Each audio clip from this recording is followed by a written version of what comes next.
ओम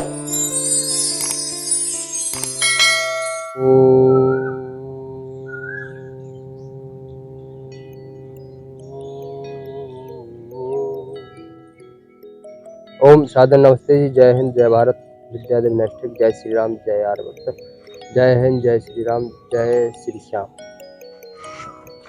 मैं कह रहा हूँ जी कि आज का जो विषय रहेगा, रामनवमी की बहुत शुभकामनाएं आपको सभी को, बहुत शुभकामनाएं। रामनवमी की शुभकामनाएं। आज रामनवमी है तो गीता में एक श्लोक आया है, दूसरे अध्याय के 62वां श्लोक है, और वो श्लोक इतना विशेष श्लोक है कि यदि उस श्लोक का व्यक्ति इस श्लोक के अर्थ को अपने जीवन में उतार ले, तो उस श्लोक का जो अर्थ है, उसका जो भाव है, जो वो मना करता है, जिस चीज को मना करता है वो श्लोक, जो गीता जिस चीज को मना कर रही है, जिस चीज को कह रही है करो, वो आप चीज अपना लेते हैं तो आप साक्षात कृष्ण के अवतार हो जाएंगे, मतलब कृष्ण के स्वरूप हो जाएंगे, कृष्ण जैसे हो जाएंगे। कृष्ण नहीं होंगे, भगवान तो नहीं होंगे, पर कृष्ण के स्वरूप हो जाएंगे, भगवान के स्वरूप हो जाएंगे,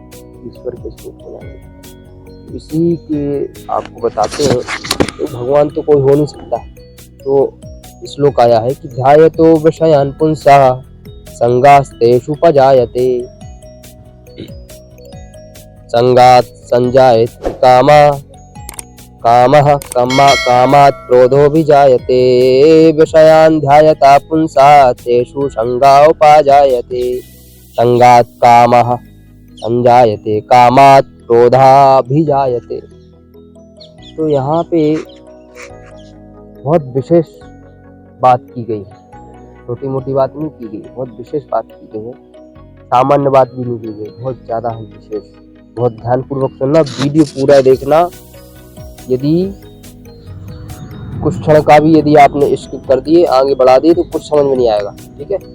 इसलिए ब्रह्मचर्य का पालन यदि करना है, पूरा वीडियो बस देखना। बलवान बनना है, ब्रह्मचर्य का पालन करना, वो बल पराक्रम को प्राप्त करना है, परम शक्तिशाली बनना है, परम मेधा, परम आत्मबल, परम शारीरिक बल पाना है। देसी टार्जन जैसे लाखों करोड़ों जो है सपाटे लगाना है, रिकॉर्ड बनाना, कुछ भी लक्ष्य हो, अमीर बनना है, कुछ भी, तो पूरा वीडियो बस देखें।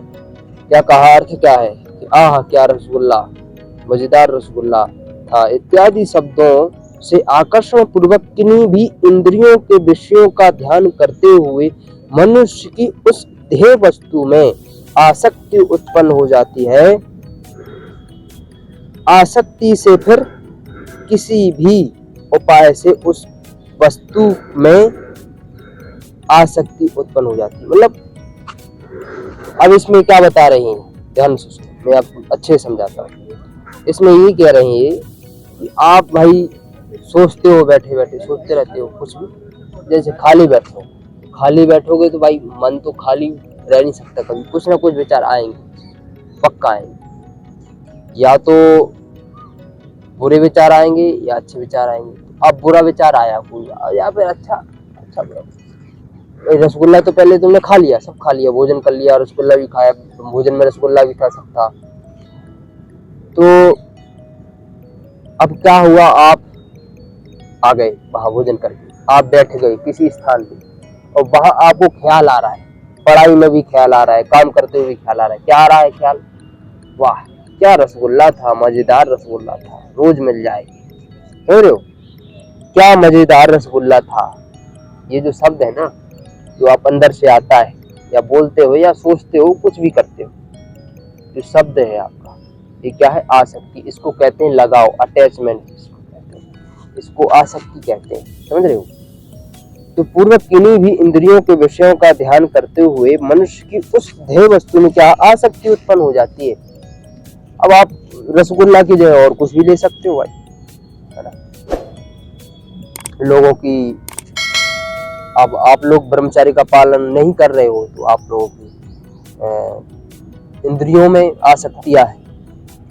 मुख में रसना और वासना, दो ही चीजें हैं जो ज्यादा ही, सबसे ज्यादा आसक्ति प्रदान करने वाली चीज है। जो आपको अटैच कर लेती हैं, बहुत ज्यादा अटैचमेंट हो जाता है, बहुत ज्यादा लगाव हो जाता है उस चीज से। किस चीज से हो जाता है सबसे ज्यादा लगाव? रसना और वासना, ये दो चीजें। इन दो चीजों को जो जीत लेता है वो ही ब्रह्मचारी कहलाता है। समझ रहे हो भाई? तो रसना रसगुल्ला हो गया, वासना गर्लफ्रेंड बॉयफ्रेंड दुनिया भर की चीजें। समझ रहे हो? तो जिससे आप लोग परेशान रहते हो, युवा बहुत ज्यादा परेशान है, मुझे बहुत दुख होता है।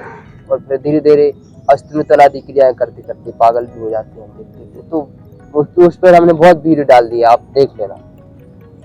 तो अभी मैं जिस विषय में बोलने वाला हूँ उसको ध्यान से सुनो। क्या विषय है? कोई भी आप भोग भोगोगे, संतुष्ट तो होगी नहीं, और संतुष्ट भी नहीं होगी, और उससे आसक्ति हो जाएगी, लगाव हो जाएगा। जिसने भोगा नहीं है उसको भी इच्छा हो रही, और जिसने भोग लिया उसको भी इच्छा हो रही। इच्छा समाप्त तो नहीं हो रही ना। तो ऐसी चीजों को क्यों भोग करते हो? ऐसी चीजों का क्यों आनंद लेते हो? ऐसी चीज से क्यों लगाव करते हो? ऐसी चीज से संबंध क्यों बनाते हो जिससे आप हट ना सको? जो चीज आपके साथ हमेशा रह ना सके, वो आनंद हमेशा रह ना सके, क्या मतलब? कोई मतलब? फालतू छोड़ो, भागना है ना। आगे क्या कहा है? आसक्ति से फिर किसी भी उपाय से उस वस्तु को प्राप्त करने की कामना उत्पन्न हो जाती है। फिर यदि उस कामना की पूर्ति में किसी प्रकार की बाधा पड़े तो क्रोध उत्पन्न हो जाता है। समझ रहे हो? आप बैठे हो, ध्यायते विषयान पुंसा, आप बैठे हो, ध्यान कर रहे हो। ध्यान करने मतलब वो ध्यान वाला नहीं, वो ध्यान अलग है। जो भी आप सोचते हो वो भी ध्यान है। आप बुरा भी सोच रहे हो वो भी ध्यान है। एक विषय पे सोचना ध्यान कहलाता है। अब वो आप चाहे अच्छे पे सोचो या बुरे पे सोचो, अच्छा करोगे तो अच्छा परिणाम मिलेगा, बुरा सोचोगे तो बुरा परिणाम मिलेगा। तो सिद्धांत कर्म फल सिद्धांत, कर्म फल का सिद्धांत है, कर्म फल सिद्धांत है, तो उसको कोई टाल नहीं सकता। परमात्मा भी चाहे कि नहीं इसको, उसने बुरे काम किए तो इसको अच्छे ही फल दूंगा, परमात्मा भी नहीं कर सकता। क्यों? उसने ही नियम बनाए हैं, और वो अपने नियमों को स्वयं पालन भी करता है, और दूसरों को भी पालन तो करना ही पड़ता है। तो आपको मैं जो बता रहा हूँ ना, इस चीज को आप बहुत ध्यान से सुनिए। मैं क्या बताना चाह रहा हूँ कि ध्यायते विषयान पुंसाः, जिस चीज का आप ध्यान कर रहे हो, ध्यायते विषयान पुंसाः संगास्तेषु उपजायते, मतलब संग से उपजायते, बढ़ती है वो चीज, ऊपर उठती है। मतलब आप कुछ भी चीज को सोचोगे ना, बैठे बैठे सोच रहे हो, तो वो चीज एक न दिन घटित हो जाएगी आपके जीवन में। आज नहीं तो कल घटित अवश्य हो जाएगी। तो इसलिए कहा गया संगास्तेषु उपजायते, उपजायते मतलब उत्पन्न हो जाती है। उपजायते उत्पन्न होना, समझ रहे हो? संगा संजायते कामा, अब संग से क्या कहा? संगात संजायते कामा, अब उसके संग से काम। पहले तो उत्पन्न हुआ पहले तो उत्पत्ति, किसी भी चीज की पहले उत्पत्ति होती है, समझ रहे हो? उसके बाद फिर वो अपना विराट रूप दिखाता है। तो संगात संजायते कामः, कामात् क्रोधो भी जायते, मतलब संगात संजायते कामः। अब उसके संग से क्या हुआ? वो उसमें उत्पन्न हो गया। भाई पेड़ उत्पन्न होता है, उसके बाद फूल आते हैं ना, फल फूल आते हैं। पहले तो पेड़ उत्पन्न होता है, सोचते हो आप किसी विषय पे, सोचते हो बुरा या अच्छा सोचते हो। अब जैसे आपका कोई उल्टा सीधा विचार आया, विषय का विचार आया, गर्लफ्रेंड का विचार आया, उल्टी सीधी बातें आई, ब्रह्मचर्य की बातें नहीं आई, तो आप क्या करोगे? फिर उस पे चलने का प्रयास करोगे। जो सोचोगे ना उस पे चलोगे। यदि आपके अंदर ब्रह्मचर्य का पालन करने का विचार आया कि नहीं मैं ब्रह्मचर्य पालन करूंगा, मैं ब्रह्मचारी हूँ, मैं 4 बजे उठूंगा, व्यायाम करूंगा, प्राणायाम करूंगा, ध्यान करूंगा, उपासना करूंगा, 1 घंटा ध्यान में बैठूंगा, हिलूंगा नहीं, तो वो आप करोगे। एक ना एक दिन आप अवश्य करोगे, आज नहीं तो कल कर दोगे, अच्छा हो या बुरा हो। समझ रहे हो? तो भाई मेरे, मेरे मित्रों, मेरे भाई, मेरे बहनों, आप लोगों से यही प्रार्थना है, हाथ जोड़कर, आप किसी भी बुरी चीज को ना सोचें। नेगेटिव सोच जिसको कहते हैं, नकारात्मक शक्तियां, भूत प्रेत पिशाच जाकिन शाकिन, ये क्या है? ये आपके अंदर ही विराजमान है, पर ये उभर के आ जाती हैं। नकारात्मक शक्तियां उभर के आने का अर्थ मतलब भूत लग गए, भूत लग क्या है? पिशाच लग गया, डर लगी। ये नकारात्मक शक्तियां, नेगेटिव सोच से भाई, या तो आपने स्वयं सोची है नेगेटिव, या तो किसी ने आपको नेगेटिव थिंकिंग आपको प्रदान की है। दोनों चीज हो सकती है, या तो आप स्वयं उत्पन्न कर रहे हो या किसी, तो आप या तो आप भूत प्रेत डांगनी सांगनी की, या तो आप स्वयं जिम्मेवार हैं या फिर कोई दूसरा है ना। तो नकारात्मक शक्तियां कोई भी दे सकता है आपको, और सकारात्मक शक्तियां भी दे सकता है।